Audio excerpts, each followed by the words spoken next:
Hey guys, it's Dasher Zach, back with another review, this time of a couple mice from Inphic. We've got the IN10P and the INX. Two very different mice, one sort of after the shape of the GPX, and the other a very small, claw-focused mouse. Inphic is a company that I've reviewed mice from once before, and I feel like they sort of go under the radar for very high-quality, well-made mice, and they've jumped into the more lightweight game here with the INX. But did they do a good job in that area? And are either of these mice worth you picking up? Let's find out. So here we have them, both the IN10P and the INX. Yeah, we'll take those slides, whatever. IN10P here, it's sort of like a GPX-ish shape, but a little bit narrower. It's very similar to their IN6. We'll do a shape comparison later. It's on the heavier side. And then the INX here, which is a very unique small claw shape. As you can see, some back foot there gets narrower after a taper on the front. Very comfortable. By far the lightest mouse Inphic has ever made. Inphic as a whole, a brand that I feel like does not get enough hype for how well made their mice are. They don't seem like OEM shells from other companies that I've really seen before. Maybe they are, but it's just I'm not aware of them. Their IN6 was a great small GPX clone. This mouse also feels rock solid and is implemented really well across the board, and we'll talk about that here in a bit. This, you can tell there were a few sacrifices made to get it lighter, but it's such a comfortable shape. The aesthetic, in the end, I actually don't hate, really don't mind it at all. And overall, the product here for the price is just amazing bang for the buck. So without further ado, let's jump into some quick specs. Both these mice actually $33.95, 8K polling, KP950B chip, which is not a popular chip, not one that's used in a lot of mice that I've seen, but the performance on these was actually relatively satisfactory, specifically given the price. My best estimation is this has final green shell white dots. I did not crack the mouse to open it, maybe around 100 millions. Either way, a mechanical switch that feels very tactile, and this actually does guaranteed have around 100 millions. A bit of a larger battery here in the IN10, but in the INX you can tell they were more forward thinking, as this has only 350 milliamp hour battery, which brings the weight to right at 40 grams, which is very impressive coming from Inphic. Full disclosure, the IN10P was sent out to me by Inphic for review, but all my thoughts and opinions in this video are my own. And then the INX was my own purchase on AliExpress. Couldn't wait, had to pick it up early, and decided to throw them both into this video. Getting into the clicks, quick shout out here, the Zyro Mini. Surprisingly comfortable small ergo shape here. Rocking some silver foxes on the bottom, I think. Got this second hand. Maybe a little bit small for my liking, but very enjoyable. And as you can see, I've got the VAC series out. As I picked up my OP18K V2 here, got an amazing deal for 50 bucks. My old main, the OP18K. My new main, the OP18K V2. Amazing mouse. Can't beat it. It's mainstream and it's been well covered, but let me know in the comments if you want an OP18K V2 review, as I'd be more than happy to do so. Jumping back to the IN10P here. The clicks in this mouse with the mechanical switches are almost perfect. I'm not really sure how they did such a great click implementation. The actuation across the board here is just like a medium, and it's consistent across the entire button. As you can see, not much pre, not much post. They're very tactile, closer to like GPX clicks, but not too heavy. Pretty much no side-to-side play, just like an absolutely flawless click implementation here from Inphic. Very light and stable click on the scroll, and the wheel itself has defined steps, but they're on the lighter side. Very enjoyable scroll experience as well. Build integrity on this thing, built like a freaking rock. I can't find flex anywhere on this mouse to write home about. Just like the IN6, pretty much flawless. They did change it, so this lights up for RGB here on the top. As you can see there, trying to pair, I don't have the dongle plugged in right now. The sacrifice you make for that, 60 gram weight, nothing crazy. As far as the coating on this mouse, it feels like it's just like a slight texture to it. It's almost bare plastic, but it feels much better than bare plastic. It's not like an Attack Shark mouse. Like you can sort of see what the finish of the mouse looks like with the glare on the main click button there. It's actually enjoyable to use, but it is a little bit on the slicker side. It's not really rubberized in any way, so that is one slight downside to the mouse for sure. Side buttons here, very spammable. Not a lot of play going on. Don't really sink into the shell either. Very centrally located. A little bit high for my liking, but again, this is as you can sort of see here, like a lower profile, shorter in height mouse. So nothing that bothers me. Pretty strong pass there on the side buttons. And then coming to the bottom here, dongle storage, which I don't love, but honestly these skates here are relatively large, thick and well rounded, which is cool. And a larger pad skate here on the front. These skates, black PTFE, are the standard slow black PTFE skates that I'm not a fan of. They'll do just fine if you like more controlled skates, but they're definitely not anywhere on the speed side. So overall, a very well implemented mouse here. And then coming to the INX, this mouse has around 100 Ms. Clicks are fine. They actually feel noticeably lighter than the clicks in the IN10, but as you can see here, just not quite as tight, and they feel a little spongier, a little cheaper, which I guess is the price you pay for dropping the weight 20 grams potentially. Not really any side-to-side play. A bit more pre-travel than I'd like to see. Not really any post-travel though. Like they're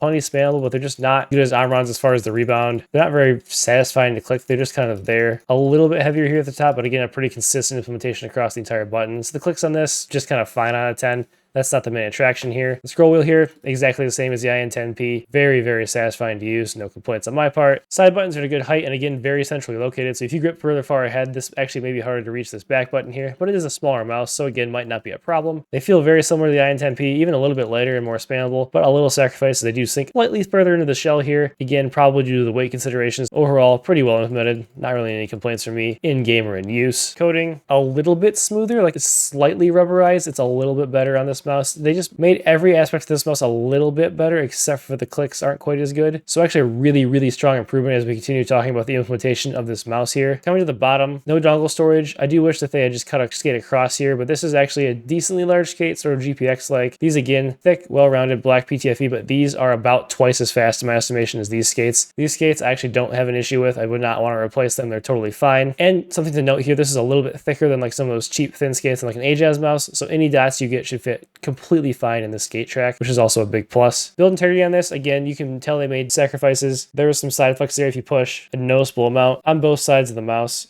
Really, there's a lot of give right here specifically. Just a tiny bit here in the front, no problem really. Nothing really here in the top back. Definitive bottom flex you can see there. None of this flex really affected me in game. I'm not death gripping the mouse. It's very comfortable to hold, very nice in that aspect. You can tell there were sacrifices made in build integrity to get this weight down. And it does not feel like the outer shell here is supported by the PCB at all, or else we would not get that side flex specifically right here in the middle of these sidewalls. So overall, not quite as rock solid, and the clicks aren't quite as satisfying as the IN10P, but for the 20 gram weight reduction, I will take this implementation all day long. We'll do the IN10 first here for shape comps, and the first one is going to be the IN6. This mouse is a slightly scaled down GPX. It's a little bit taller here. It's not a super high profile on the IN10. A little bit taller button height here on the front, and the 10 is also a little bit shorter in length. I would say I would prefer this skate design, and for what it's worth, I prefer the look of white PTFE, but honestly, give me the performance, I don't really care. The clicks and scrolls on these mice were the same, and honestly, if I had to make a comparison, this feels a little bit more like a scaled down Vaxi XE perhaps, and this a little bit more scaled down GPX, but the overall shape vibes here, very similar. This is a very, very safe shape. As you can see here from the bottom, this is also just a little bit narrower, has a little bit more tapering here. This is pretty flat like the GPX. This has a little bit more defined back flare and then a little bit more taper here and then stays pretty much straight in the shape to the front. So a little less safe, but just very comfortable all around. You can fingertip this, you can palm this, you can claw this, and it's right in the center of the size range. So you could probably pull off a claw with large hands. This is made for medium, but small hands could also handle it. So just a nice all-arounder that's very well implemented. No real problems. Doesn't really stand out in any way, but if you can pick this up for cheap, this could honestly be a main going forward. You really have no issues. And again, I won't do a direct long-term comparison here, but compared to GPX, pretty darn similar across the board with the hump profile. A little less tall here in the front, a little less shorter overall, and a slightly quicker taper here on the back. The INX here, a much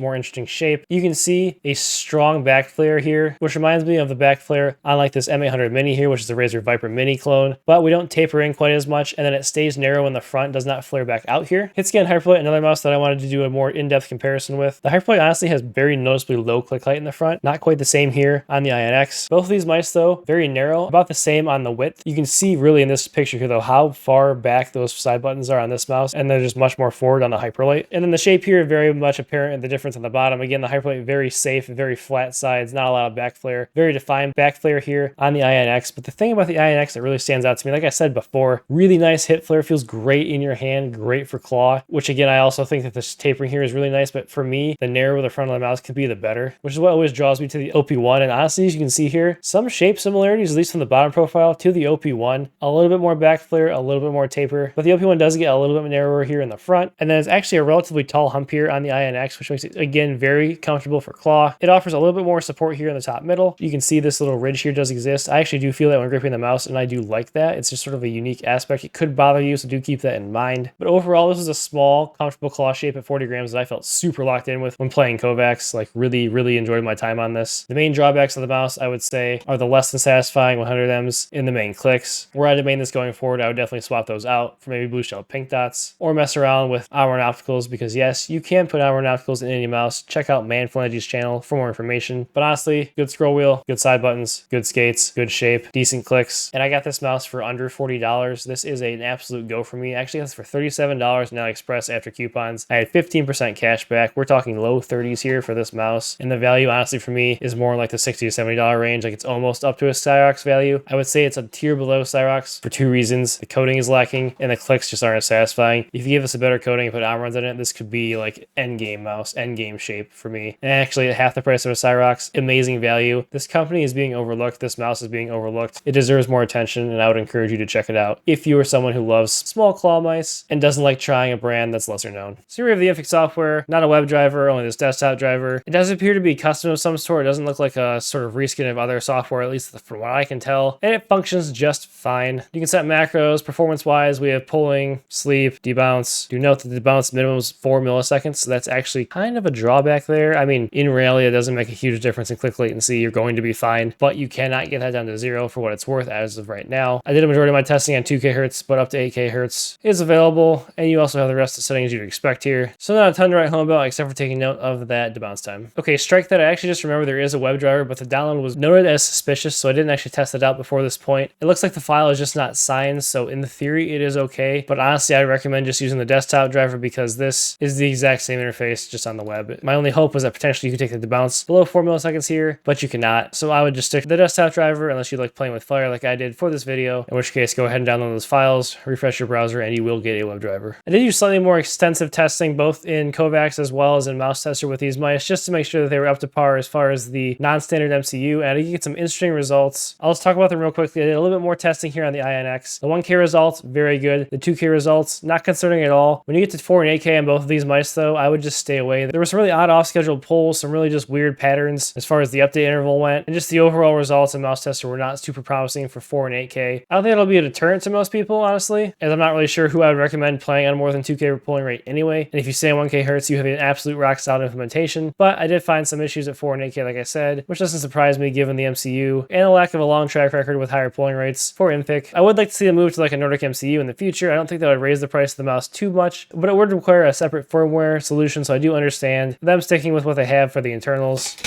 I'm not going to lie to you, that's the 4th time that happened in this filming. I'm just not going to cut it out this time. It's just going to stay. Anyway, yeah, the performance is fine. In-game, 2K. That's what I mainly use. Didn't feel any issues. MouseTester, good, not great. Thought you ought to know. Weight-wise, we have the stock INX coming in at a healthy 40.4 grams. Love that lightweight. And then the IN10P here, also completely stock, coming in at 58.8 grams. And you can pop that little door if you want to shave off half a gram for good measure. I'm only going to grab 2 measurements on this mouse here. That being the length that I clock at 121.6 millimeters, and the hump height, which I get coming in just below 39 millimeters at 38.7. The INX here a little bit more interesting. Lengthwise, roughly 118 millimeters, definitely on the shorter side, but not too short. Hump-wise, about 39 millimeters, which, while not much taller than the IN10P, looks a lot taller on this shorter mouse. The back plate reaches 61.7 millimeters. It tapers all the way down to 52.9 millimeters here at the narrowest point, and as I showed earlier, stays pretty much at that same width, pretty narrow in the front. Not gonna lie, there's something nice about how zoomed in and close up this top-down angle is. I've been using this for IEMs and pads. Let me know in the comments if you think I should switch to this at some points for my mouse reviews as well, or if you like to keep that sort of boardsy-esque side angle. So that about wraps up for my thoughts on these two mice from Inphic. I found the IN10P to be very, very similar to the IN06. Slight shape differences, similar weight, very rock solid implementation across the entire board. A safe mouse at a good price that you can definitely pick up and be happy with. It runs about 50 bucks on Amazon. And then the INX, a very intriguing small claw mouse coming from Inphic. They did a great job dropping the weight and not sacrificing too much. I didn't love the clicks and there was some flex, but I didn't really notice those things when I was deep in game in the heat of the moment. And honestly, the shape was so enjoyable, I was able to look past them pretty quickly. The skates also felt really good, which is an improvement from Inphic as far as the speed goes. So honestly, they didn't quite nail it here. I think I sort of meld these mice into one, the pristine, tight QC of the IN10, the unique shape and the smaller, lighter weight of the INX. They might have just the perfect mouse for me. I'm excited to see where they go in the future. Interested to see if they change up their implementation as far as firmware goes in any way, shape, or form, and if they stick to that lightweight range. Please subscribe and like if you enjoyed the video. Follow me on X at DasherZach. Check out the Mousecast podcast as well as my peripheral-based Discord, one of the more chill places on the internet to discuss peripherals. And with that, we'll see you.